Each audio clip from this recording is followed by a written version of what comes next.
네, 박근혜 정부 출범 1년을 맞아 새누리당은 경제혁신 3개년 계획을 중심으로 민생경제 행보를 강화한다는 방침입니다.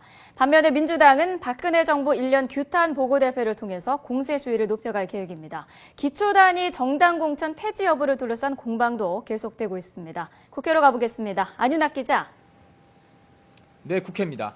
네, 오늘이 박근혜 정부 출범 1년인데요. 여야 움직임부터 전해주시죠. 네, 먼저 새누리당은 정부가 추진하는 경제혁신 3개년 계획에 당 차원의 노력을 집중하기로 했습니다. 최경환 원내대표는 오늘 원내대책회의에서 1년보다 중요한 것은 앞으로의 4년이라며 국민과 민생만 생각하며 한 걸음 한 걸음 나아가야 한다고 강조했습니다.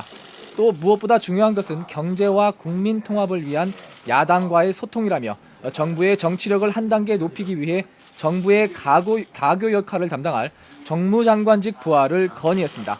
반면 민주당은 전병헌 원내대표는 원내대책회의에서 지난 박근혜 정부 1년은 약속이 파괴되고 민생이 파탄난 퇴보와 좌절의 1년이었다며 혹평했습니다. 이어 오전에 국회 본청 앞에서 민생 파탄, 민주주의 후퇴를 주장하며 당 차원의 박근혜 정부 1년 평가 보고대회를 엽니다. 김한길 대표와 전병헌 원내대표 등 당 지도부와 소속 국회의원들이 참석할 예정인데요. 경제민주화와 기초연금 등 대선 공약이 후퇴, 파기된 것으로 평가하고 공약 이행을 촉구할 계획입니다. 네, 기초단위 정당 공천 폐지 여부 등을 놓고도 여야가 맞서고 있죠. 네, 새누리당은 오늘 오전과 오후 각각 전국 상임위원회와 상임위원회를 잇따라 열어 상향식 공천안을 의결할 계획입니다. 기초선거에서 정당 공천은 유지하지만 공천권을 국민들에게 돌려주는 상향식 공천을 통해 공천혁명을 이루겠다는 게 새누리당의 방침입니다.